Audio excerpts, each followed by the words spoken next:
How are we doing, Jets fans? I'm Glenn Naughton with JetNation.com here to talk a little bit of New York Jets football just days away from training camp. Wanted to get into a little bit of a discussion about something I covered a few days ago. Hopped on to the Play Like a Jet podcast with Scott Mason. And I said to Scott while we were talking that this is something I was going to do an article about several weeks ago. Never got around to it, but I feel like it's a worthy topic. And that is listen, we all know, we all understand that Joe Douglas has made some, incredible additions to this team. By the way, jetnation.com, check out the forums, most active Jets message board on the web. So Joe Douglas, we've talked ad nauseum about the additions he's made up and down the roster, but it really is remarkable when you look at what we all have talked about for years as the premium positions, right? You got to have the quarterback, you got to have edge rushers, you got to be able to protect the tackle, and really, as we've seen through salary increases, wide receiver didn't really used to be considered a premium position. I mean, it was always important, but you never really heard it mentioned with edge and quarterback. They've kind of broken into that echelon because of the fact that today's game is so pass happy that you've got to have some elite pass catchers on your roster. So looking at Joe Douglas, looking at what he had when he arrived and what he's got now is absolutely remarkable. Even with some of the criticism that can be fairly levied at him, and we'll go over some of that too. I mean, first of all, right off the bat, let's talk about Aaron Rodgers. Okay, so here we have a first ballot Hall of Famer, arguably top five, top three quarterback of all time. Now he's a New York Jet, as hard as it is to believe sometimes. It still feels weird saying it, but I think it's going to feel a lot more normal once we see him out there under center throwing touchdowns for green and white, right? But Rodgers comes in. Now we saw this week there was some reports that an AFC, I believe it was an AFC scout, said anonymously that people are afraid to say Rodgers has declined. And he's no longer in that top three, top five quarterback tier. He might be somewhere in the 8 to 12 range. Listen, I'll take it. With the roster Joe Douglas has put together, top 10, top 12 quarterback play just might be enough. We've seen guys far worse than Aaron Rodgers win Super Bowls because the team around them was so good. So Aaron Rodgers is a guy that even if you want to take the 8 to 12 estimate and take the worst case scenario and say he's the 12th best signal caller at the moment, listen, that still makes him, you know, far and away better than what the Jets have had in recent years. We saw what the Jets had at quarterback last year, couldn't win games despite the defense playing at a high level. Defense comes out and plays well with Rodgers, you're going to win a bunch of football games. And that's the whole objective here. Well, I mean, really, deep playoff runs, championship is the objective, but can Aaron Rodgers get you there? Well, there's no reason to believe he can if the defense plays at a high level. And a big reason why this defense plays at a high level is the upgrades we've seen at corner, at edge, again, these premium positions since Joe Douglas took over. Went back and looked, the names are kind of buzzing around in my head. I was trying to think who were the top guys, who were the top corners when Joe Douglas arrived. You had Darryl Roberts, Tremaine Johnson, who was a free agent bust, a big time bust. So you've gone from those guys over the span of a couple of years to Sauce Gardner and DJ Reed, who, listen, I know Sauce is great and we love him. We love the person. We love the player. I've said it a million times. And there are some people who give DJ Reed his credit, but I don't think he gets nearly enough. He doesn't get talked about close to as much as he should be. The guy is an absolute top flight corner. You have DJ Reed and Sauce Gardner from, again, a couple years ago, Tremaine Johnson, Nate Hairston. Was it Nate? What was it? Hairston? Yeah, Nate Hairston, the other corner. I was thinking of the old Jerry Hairston, the old second baseman for the Orioles. Um, so anyway, you had a Hairston, Johnson, Roberts. You didn't have a good corner. Now you have two shutdown corners and Michael Carter, cornerback Michael Carter, another guy who doesn't get a lot of credit because he doesn't play the boundary. He's not getting challenged a whole lot. He's not making the big plays, the PBUs that the other guys are getting. Still a really good player, giving the Jets arguably the top trio in the NFL. I would argue they are. There might be one or two groups you can say, oh, maybe their 1-2 is better. I I can see maybe there are some arguments to be made. I'm not saying I would agree with that.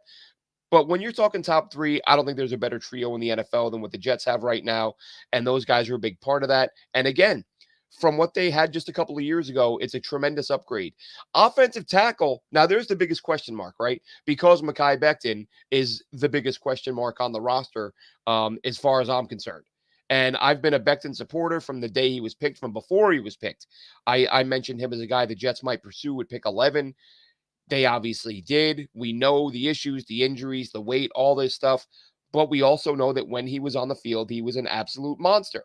No, he was not perfect. Yes, he had some work to do, but when he was on and when he hit his target, there's not another player in the NFL that is able to do what Mekhi Becton was able to do. So he is still a question mark because of the health. I get all that. But if we're going to talk about whether or not Becton, I mean, the question about whether or not a healthy Becton is an upgrade over what the Jets had previously, this isn't even a question. Previous time, well, we had Kelvin Beachum and Brandon Shell, right? Listen, I liked Beachum, not a great player, good player, great dude, though. Everything I've read about, heard about, every interview I've seen him do, you won't find a better person than Kelvin Beachum. I'm not knocking the guy, but he just wasn't on the same level that a fully healthy Mekhi Becton is. But the true comparison is Dwayne Brown, right?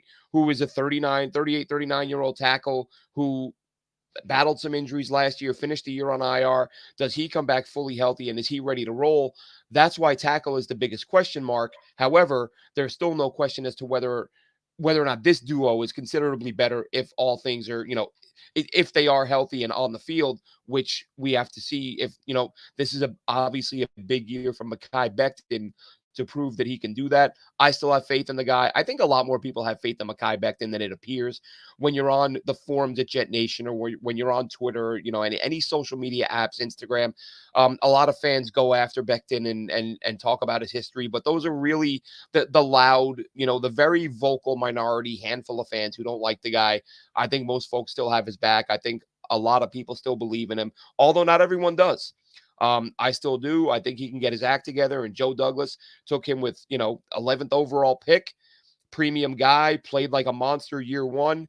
Now he's got to compete for that right tackle spot. As we've discussed many times over, I don't see him as being a factor in the left tackle situation only because Dwayne Brown is exclusively a left tackle. Now, the only way, and I'm not saying this is going to happen at all. I think if Carter Warren comes in and absolutely dominates, and if Max Mitchell is fully healthy and he looks like a solid player, they of course have Billy Turner. Maybe you look and say, look, Becton absolutely blew everyone else out of the water. He deserves to play left tackle, and Dwayne Brown is either going to have to rework his contract. But I don't rework his contract or go because I don't see the Jets paying him $11 million to be a backup unless you rework his deal and build in some incentives related to playing time where Brown might feel like, well, I'm on a roster where the tackles have a hard time staying on the field. I feel confident I'll play 8, 9, 10 games. So I'll do an incentive-laden deal that might get me similar money to what I would have gotten this year. But again, the point here, the upgrade from Becton or going to Becton and Brown with potentially Carter Warren, who, great, we haven't seen him take a snap, but I love his pass blocking. Liked him a lot coming out of Pitt. And then we have, of course, Max Mitchell, who was solid last year, not spectacular. They're just between the starters and the depth. This is a much better group overall than what Joe Douglas inherited. Just another position group where we've seen the increase in talent, the influx of talent is very encouraging. At this point, it's about health. Then, of course, you have the guys who play across from those tackles, the edge guys. When Joe Douglas arrived, there really weren't any. I mean, it was a lot of 3-4, so it was a lot of Henry Anderson. You had Leonard Williams, who kind of had to be let go because he was going to want a monster deal for not a lot of production. So trading him made sense. He's had some nice years with the Giants, or a nice year with the Giants since going. And I think Leo was another guy who was a solid player, but not really he didn't hit his potential with the Jets. Obviously, we all saw that. We all lived through it. But Leo had to go. You had Henry Anderson, who did a solid job as really he was a 3-4 end, not a true edge guy. But they didn't have what Jordan Jenkins, the most we ever saw out of him was 8 sacks. So they didn't have a true edge guy. So now you go from not really having one true edge guy on the roster who could pressure the quarterback or get to the quarterback. And now you've got, Carl Lawson. People pointing to the stats. He's kind of in that Leonard Williams category where the sack numbers aren't there, but the pressures are there. If you watch him on film, and I've said this a million times over, you watch Carl Lawson on film, watch John Franklin Myers, who is going to play a little bit outside. He's going to play inside. He's kind of a guy you're going to move around. You want to count him as an edge guy, go right ahead. But he's a guy who a lot of fans get on John Franklin Myers because they feel like, oh, the sack production wasn't what we wanted after he got his big contract. Listen, the guy still hits the quarterback a ton, which, as I've said before, that doesn't happen by accident. You're not going to convince me that a guy who gets 30, 40, 50 hits on the quarterback is mailing it in or is being lazy because he got paid. It's not, you can't step on an NFL football field as an end, a DT, as anywhere up front, anywhere on the field, and be lazy and mail it in and still hit the quarterback 40, 50 times. It just doesn't happen. John Franklin Myers, much better player than he gets credit for. DJ Reed, who I said before, again, another guy, much better player than he gets credit for. But, staying along the theme of the edge, you've got Carl Lawson, who did a great job. You've got Huff, of course, who is more of a situational guy, but does a really nice job of pressuring the quarterback. These guys are present. We're going to have McDonald, who we're going to get to see this year as a rookie. Will McDonald out of Iowa State, another guy who really early on, if you just look at his metrics, look at his numbers, he might be the most explosive guy in the roster. And you combine that with his length, and now you've gone from having a situation where you're looking at Henry Anderson and Jordan Jenkins and, praying to the football gods that they can get to the quarterback. Whereas now you're expecting to get to the quarterback because you have the corners to lock things down and you have the edge guys who are going to be able to get to the, and listen, this is another conversation we had the other day. We talk about edge rushers and, how they're premium positions. I think we use the term edge rusher because so often that's where the majority of your sacks come from. But does anyone give a damn where the guy's lined up if you're getting sacks? So Quinnen Williams, who granted he was here when Joe Douglas arrived, he's not a Joe Douglas acquisition. Although Joe Douglas was offered some premium picks to move him, held on to him. As they say, sometimes the best deal is the one you don't make. So we hold on to Quinnen Williams, who you have to factor in if you're talking about pressure and hitting the quarterback, sacking the quarterback, while he may not be coming off the edge. The Jets, with these premium assets up front, by not trading Quinnen Williams, by adding Carl Lawson, by re-signing JFM, by drafting Will McDonald, by re-signing Bryce Huff. Like, you've got a ton of guys now who can create pressure up front, so much to the point the Jets went from not having a single pass rusher to now being in a position where we've heard the rumors that Huff might be shopped and the Jets could move him. Carl Lawson, and look, this was a story, this came out weeks later, but for those of you familiar, as I mentioned earlier, Scott Mason, he, from what I saw, he was the first to have it saying, expect, or the Jets were close to a deal or talking to teams about a deal for Carl Lawson. And Carl Lawson eventually came back and said, the Jets approached him about a pay cut and he took it, and that enabled him to stay. Otherwise, it looked like he was on his way out of town. As I said, Scott had it first a few weeks ago, and then Zach Rosenblatt of The Athletic came out just a week or two ago and said the Jets looked at moving Lawson in the offseason, and it didn't happen because the pay cut, no one takes pay cuts because they want to. So obviously the Jets went to Lawson and said, look, here are your options. We need you to take a pay cut. If not, we're going to have to move you. They didn't move him. Now that gives him, maybe you move Huff because you took McDonald in the draft, whatever it may be. Looking at the edge rusher group compared to what it was just a couple of seasons ago, it's almost unbelievable. It really is. And as and Jermaine Johnson, who I hadn't even mentioned yet, I was just about to say, you look at the second year guy coming in who played really well last season, very limited reps. Very limited. I'm sure many of you saw there was an absurd article just a few weeks ago, or just a few days ago, I think, saying that Jermaine Johnson was entering a make or break year. Like, what are you talking about? The guy had a very good rookie year playing 25% of the snaps. There's no breaking of anything. He's going to be here this year. He's going to be here the year after that. He's probably going to take a big step forward this year. So you look at the depth, the way the Jets are going to be able to keep these guys fresh because Joe Douglas has made the edge a priority, has made getting to the quarterback a priority. He's drafted big-time guys, he's signed big-time guys, and he's retained big-time guys. He obviously recognizes the fact that, getting to the quarterback is a must. And here's Dylan, our good friend Dylan. We got to get on one of these live here soon, Dylan.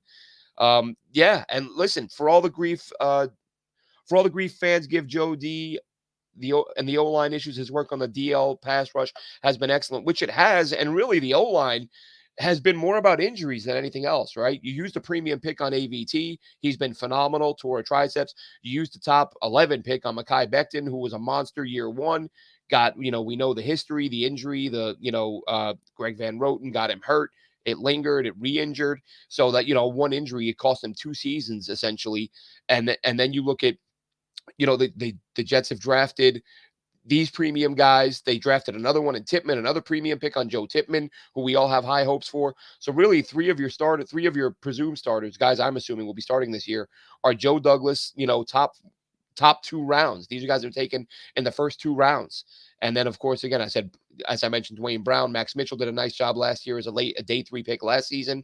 So Joe Douglas has addressed it. It's just they've been snake bit at the position with all the injuries. It's a matter of keeping these guys healthy now. But Dylan's right, though. The work on the D line has been phenomenal. We saw even Sheldon Rankins did a really nice job, and now he's gone. You bring in Al Woods, you bring in some of these other guys to replace those bodies. Michael Clemens, what are we going to call him? Is he an edge? Is he a DT? I think, we've seen he's apparently weighing in at around 290, 300 pounds. So he's a guy who's going to move inside more this year, along with JFM, who I mentioned previously. This, for me personally, this is why I'm so bullish on this Jets team, because, we look at these and, Paul Oleski says, we're about to see a brand of football we've never seen before. Can't wait. Listen, I said it a couple weeks. Sometimes I hate saying I said it. A lot of people are saying it. Nobody's reinventing the wheel here.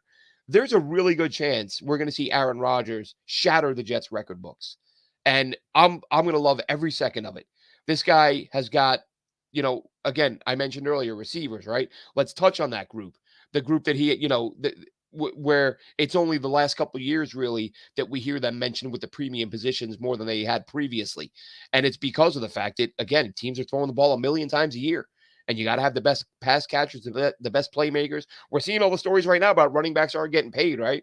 Like running backs just aren't a premium right now. Wide receivers are. They're the guys getting all the money. So when Joe Douglas arrived, what do you have? He had Robbie Anderson, who was listen, I liked Robbie more than most folks. I think he's going to be a nightmare in Miami this year as a guy they can trot out there. It's a number 4 receiver. Like, who has a number 4 corner who can cover Robbie Anderson? If the other receivers are healthy and they're out there with him. But you had Demaryius Thomas, you had Jamison Crowder. Those are your top 3. And now instead you've got Garrett Wilson, who's way better than all those guys.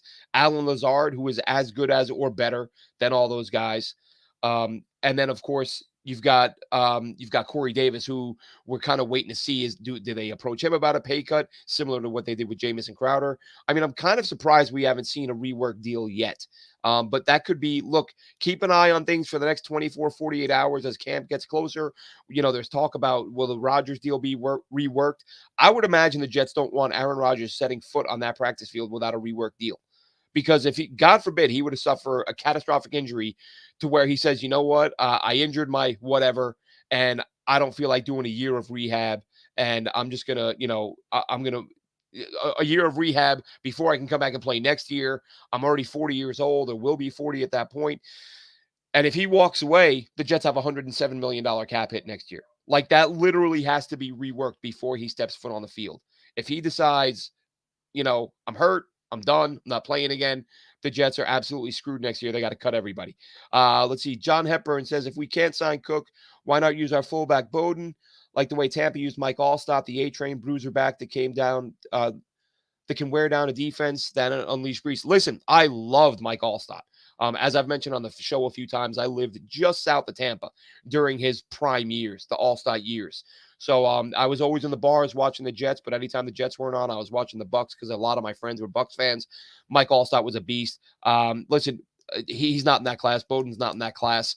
He's a guy who's probably not going to make the roster, if we're being honest. There are so many guys who are far more talented who they have to find a way to make room for. And I don't think he's a bad fullback. That's not what I'm saying at all.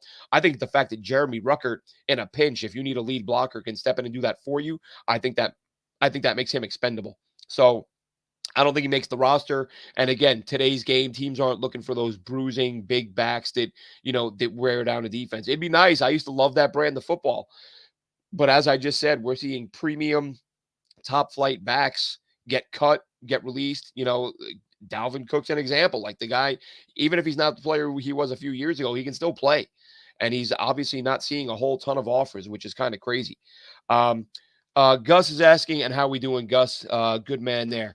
For the third year, does Zach get mentored by Aaron Rodgers? Listen, I don't think Rodgers would hang around just in a coaching role. I don't think that's his personality. If he were to get injured or to hang it up. Now, listen, if he may, that's not to say he can't be talked into it by Nathaniel Hackett. We've heard him talk about Hackett openly. And listen, I honestly believe Nathaniel Hackett is the reason why Aaron Rodgers is here. Plain and simple. Rodgers can say all the nice things about New York and the fans and the players, and he likes Garrett Wilson, and he likes what Robert Saleh is doing, and he likes what Joe Douglas is building. But as he said in his presser, he said, I love Nathaniel Hackett like a brother. That's the guy he's worked with. Obviously feels extremely comfortable with him. And I think the Jets hiring Hackett is what got Rodgers convinced to say, you know what? I want to work with my brother, or, the guy that I love like a brother. And that's what he does. He agrees to come to the Jets. If Nathaniel Hackett wasn't in place, I'm not so sure Aaron Rodgers is here.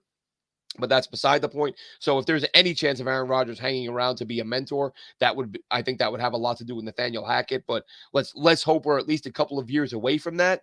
But as I quoted earlier, right? A scout who says he thinks Aaron Rodgers is taking a step back.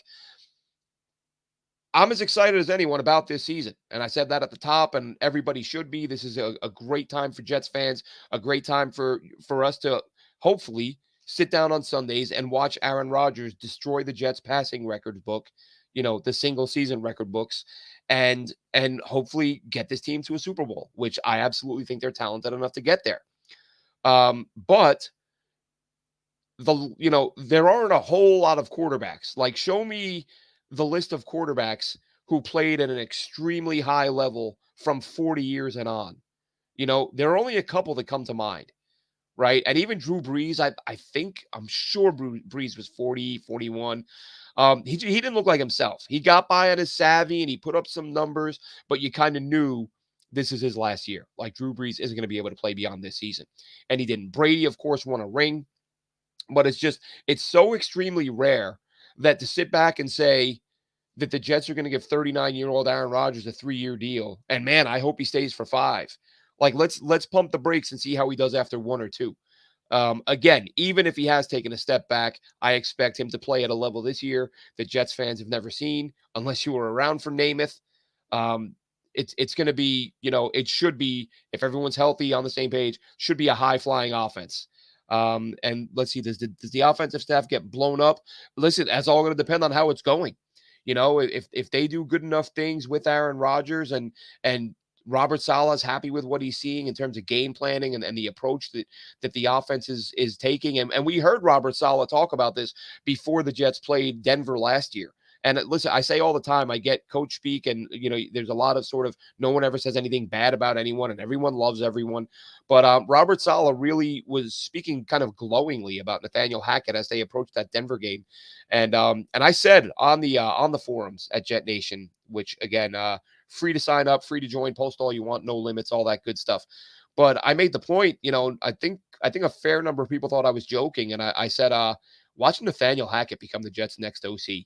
And that was when the search had just started, I believe, because I thought back to the fact that, thought back to that presser when Robert Saleh spoke so glowingly of Hackett. He clearly liked him a lot. But now you've brought him in here. Now he's the guy calling the shots with Aaron Rodgers. They've said it. They're going to give Rodgers all the freedom in the world. He'll essentially be making the checks and audibling out of anything he doesn't like. Essentially his own offensive coordinator, but working through it with a guy who he has a ton of respect for, Nathaniel Hackett. Clearly wasn't the case with some of the previous coaches they had up in Green Bay. Now, is that Rodgers' personality? I don't know. But what I do know is that he's with a guy he's comfortable with and a guy he had a lot of success when they worked on the same staff together, although Hackett wasn't the OC. So lots to come this year from Rodgers. Again, stay upright, stay healthy. Get out to camp. For those of you lucky enough to get your hands on tickets, congratulations. I was hoping myself to fly out and cover camp for Jet Nation. Just wasn't in the cards. I have a vacation lined up right as camp ends, and it was just too many moving pieces. So unfortunately, I will not be there, but I know a lot of Jets fans will. Jet Nation, I believe, will have KRL. If you are familiar with Jet Nation, I'll tell you this right now. Speaking of Jet Nation and joining the forums to log in and talk Jets, check it out during camp. The KRL recaps. Kevin, he does a phenomenal job of breaking down practice. I've had the pleasure of meeting him several times out at camp when I was out in the States covering for a few years in a row. Me and him would get together and exchange notes a little bit during and after practice. But he is tuned in. He covers everything. He lets you know what the Jets open up with, whether they're in full pads, whether they're not, which drills they're opening up with, and then he walks you through the drills to the 7-on-7, 11-11, everything. Everything he can possibly see, he's out there diligently taking notes. And I will say this, confidently, And I don't, I'm not someone who comes on and knocks the beat or the reporters or whatever, but you're not going to find a better breakdown of training camp and day-to-day practices than what you'll get from KRL on Jet Nation. He does a phenomenal job. So like I said, camp is in a couple of days. You get yourself logged in, you get yourself joined up, and those KRL press conferences or those KRL practice recaps are absolutely phenomenal. So looking forward to those. It's the closest thing you're going to get to being there without being there. Apparently the tickets were gone in 3 or 4 minutes the other day, which is absolutely insane, but it shows how excited the fan base is. I get it. This is as big as, if not bigger than, the Favre move. And to me, I think it's bigger because even though there were some solid pieces in place when Favre arrived, I don't think they had this much talent. They didn't have the corner talent, the edge talent, all around. They didn't, the offensive playmakers. I think this group is better all around, top to bottom. Of course, Breece Hall will be coming back. Dalvin Cook. Now, look, Dalvin Cook, a lot of talk about him, a lot of rumors. The more I think about it, the less I want him. I got to be, and I'm not saying I don't want him. Like, I'd be upset if Dalvin Cook were to sign as a free agent. I just look at this running back group and Michael Carter. Let's talk about Michael Carter for a second, shall we? Um, yes, he regressed last season, but as I've said a couple times, the entire offense was a shambles. The O-line couldn't stay healthy. The blocking wasn't great up front. The quarterback play was obviously atrocious. Michael Carter, I was watching, I want to say, I was watching a North Carolina game the other day from a couple years ago to get a look at Sage Surratt, the outside linebacker who the Jets added last season, former Vikings draft pick who I really like and think he has a shot to make this roster. And Michael Carter played in that game. And I'm just watching him and thinking, this is the guy we saw as a rookie. Like, you watch a guy play through a terrible season and you kind of forget what he's capable of or how good he can be. And the more I'm watching Michael Carter in that game, I'm just like, if this O-line is healthy, and as we've also talked about, it's, this having this quarterback in place, having Aaron Rodgers in place is going to mean teams aren't stacking the box. Running backs are going to have room this year. So I'm looking at this and thinking, do I want this team to go out and spend 8, 9, 10, 11 million on Dalvin Cook? Or am I confident enough with Michael Carter, Izzy Abanikanda, who I love, Bam Knight, who I think is also a solid player?